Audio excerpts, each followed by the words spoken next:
What's up, guys? Weather Wednesday, coming at you with another Raid Shadow Legends video. And today is the first day for the Incarnate Fusion. Arbiter's little buddy here is now available in-game, and you can get her with a little bit of effort. And quite frankly, I'm a little bit torn on this champion because it doesn't seem like she's very good. Now on her A3, she's got an ally protection and a strengthen. On her A2, she's got a pretty weak shield. And on her A1, she has a provoke. It's not a terrible kit. She obviously has a passive that helps out with Arbiter, because that's what she does. She protects Arbiter above all else. She's got a couple passives, actually, with a little bit of an unkillable. Like, she is a little bit of a protection champion. And quite frankly, there's a lot of epics that can kind of do her job. Maybe not as well for protecting Arbiter herself, but that's just rarely an issue in the game. I don't think that this champion particularly solves a problem, but things change in this game, and that's what I'm concerned about. Not that I need her now, not that anybody really needs her now, because she's not great, but one, they could realize that she's not great and give her a buff. That's not super likely, but it is possible. And the other option is that there's going to be future content where she is useful. Now, MTG Jedi brought up a good point a few days ago when looking at her kit for the first time. And he said that there's supposed to be some sort of clan wars coming to the game. We don't know what that is. We don't know how that's going to work. But she might be very valuable when it comes to using high elves for clan wars, whatever that's going to be. So part of me feels like this is a pretty easy skip. Most people that I've seen online have said that this is a pretty easy skip. But what about the future? So I'm not so sure. And for me, it's going to come down to one pretty simple thing, because honestly, for me, doing a fusion mostly isn't that hard. There's only one thing for most players, I think, that really makes it more difficult than others. Maybe some earlier game players or people who don't play, like, they don't grind super hard in the game, might find something like Dungeon Divers rather difficult. I find it annoying, but not all that difficult. But what it comes down to for me is the summon rush coming tomorrow. Now, as you can see, we've got 8 tournaments over the course of the next 2 weeks where you can get half of the shards necessary for these epics that you need to build up and fuse into the Incarnate champion. And then you've got, let's see, 8 events. So that's all the shards that you need, but there's also 50 extra summon rush shards available tomorrow, or this weekend, I should say. Over the next 3 days, Friday, Saturday, Sunday, there's going to be a summon rush. And it's just going to be a matter of how difficult is the summon rush going to be. As you can see, I've only got 5 sacred shards right now. Now, I normally save up my sacred shards for fusions, but there was something a couple weekends ago where I felt like using my last few sacred shards. I was pretty deep into pity, and I think there was a 2x event, so I just went for it. I unfortunately got Pardon Clanfather dupe, a fusion champion that I skipped, and now I have summoned 2 of him. Uh, and for some reason, it is very easy to summon previous fusions, particularly the not very good ones, because I can't seem to summon. I can't summon a second Newt, no matter how many extra opportunities they make available for him. And I've never summoned a Rotos, unfortunately. I would love to get a Rotos, but I've only got 5 Sacred Shards. So it's kind of going to depend on what kind of point totals are looking for over the weekend and what I feel like investing into it. So I'm not particularly sure if I'm going to go for the fusion or not. Now, whether or not uh, I would recommend going for it, uh, not if you're short on resources. Like, if there's been a champion fusion to skip in the last few months, it's this one. Armand's was a few months ago, and that was a cannot miss fusion. Wixwell was last month, and he's fairly good depending on what you might need him for. Like, he can make uh, both of the clan bosses kind of easy. Like, if you need help with Demon Lord at all, he makes it pretty easy. There's a Hydra team out there. I've actually built this team, but I've done something. I haven't quite made it quite right. But this team right here, with Wixwell and Yannicka, seems to still be working. In fact, in Hydra Clash, the team that's beating us right now, this person built this exact team. I just need to figure out how to replicate it. That might be a helpful cheat sheet there. But I just haven't quite put in the time to get that quite right. But there's been a lot of very good fusions lately. I mean, we got the White Queen. There hasn't been a very skippable fusion in a while. I mean, I don't think Wixwell was somebody that you had to get, but he could be very useful to a lot of people. This one, the Incarnate, there's no clear reason right now in the game why anybody would absolutely have to get the Incarnate.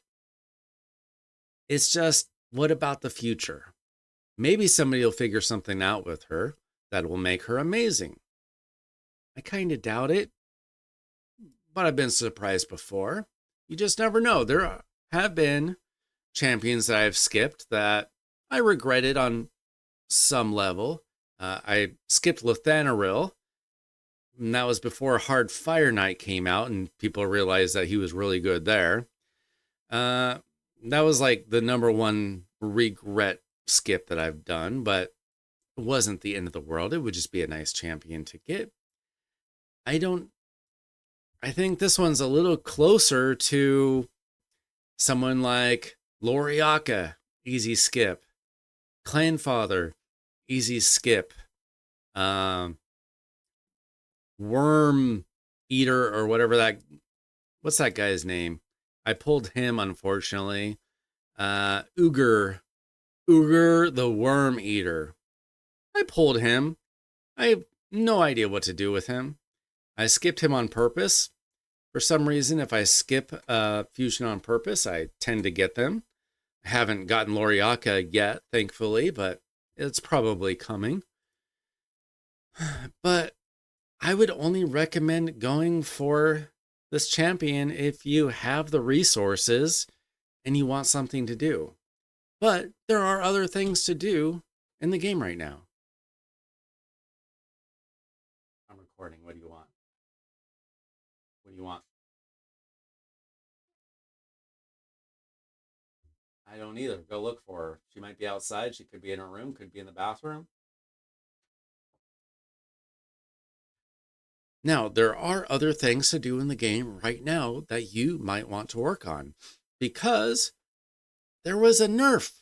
There was a nerf in the update today And you might have struggled with these things before. First of all, Iron Twins Fortress. This guy received a nerf. Obviously, I haven't been able to test him out because I did my keys yesterday. I'm not going to waste gems on extra keys on Spirit Day, so I'll try that out tonight. See if my team's any faster for any reason. But there were also nerfs to the Sand Devil's Necropolis and Phantom Shogun's Grove. Now, what I've noticed from my early testing is that they're just a little bit easier. Like they haven't, as far as I can tell, changed how the bosses work. Possibly they have.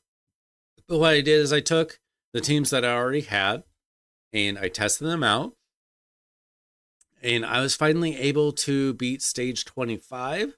And maybe I'll make a video on these things for the weekend or something. But I took this team, a very common team, with actually not you. Oh yeah. Okay, so I've got Newt, Ninja. What's this champion's name? I always forget. Renegade. Dudan. You could probably put Emic in there as well. And Coldheart. And I was able to take this team. Previously, I had been able to get through stage 24. And now I can just barely get through stage 25. Stage 25 is a little difficult because Newt is weak affinity and he can weak hit. So I don't know if my team is going to be 100%, but it did work on my first run. So I was finally able to get through stage 25. I just built this team like a week and a half ago. Previously, I had only been able to get through like stage 16. I finally put in the effort. I was able to get to stage 24 yesterday. Then the nerf happened and I got through stage 25 this morning. And then Sand Devil's Necropolis, I was just able to basically have my time with this team. Click here. Previously, I had to use Marishka in this team to be able to survive. And because my champions were dying, I just didn't quite have enough stats for some reason. But now I'm able to take this on with just the duo. And it took me just under 5 minutes. It would be a little bit faster if I had Brimstone on Walking Tomb Drain. But unfortunately, he's a champion that typically does not need accuracy. But for Brimstone, you need accuracy. So I just didn't want to have to rebuild him with accuracy because that would be a huge pain in the butt and a lot of resources. So I just went with a slightly slower team, but a team that's much faster than my previous teams. So my recommendation for this fusion is determine what you need. Do you need to work on some of these other teams? Do you need to work on Iron Twins, Shogun, or the Sand Devil? If you do, this might be your opportunity to invest your resources into that. If you've already gone as far as you can on that, and you don't really have anything else to go do in the game, and you have the resources, you just never know if this champion is going to be any good. She does not appear to be very good right now. Maybe in the next couple days, somebody's going to figure out how she's actually amazing. And if you find that video, let me know. Maybe I missed something. Maybe I've missed where she's actually excellent, but I haven't seen anything. Like, I've only heard negative things about her.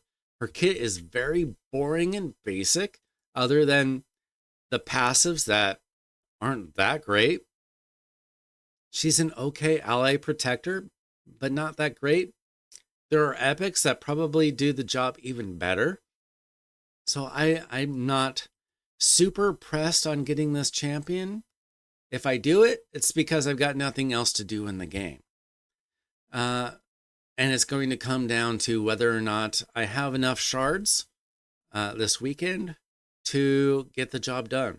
So I guess we'll find out tomorrow if I am going for the fusion or not. But for you, I guess you have a decision to make. This isn't, at this time, a must-have champion. Do you want to go for her anyway? Or do you have other things in the game to focus on? Let me know in the comments. What are you going to do with this champion? Going for it or not? Is it worth it or not? I think it's kind of iffy for me. I think it's very skippable for a lot of players. But let me know. Let me know what you think in the comments. That's it for today. I'm Weiler Wednesday. Thanks so much for watching. If you haven't already, I would appreciate if you add to this subscriber count total. I am trying to get to 1,000 subscribers before the end of summer, trying to make this into an official raid content channel, and I need your help. So if you feel like helping me out and watching more Raid Shadow Legends content, then hit subscribe, and I will see you in the next video.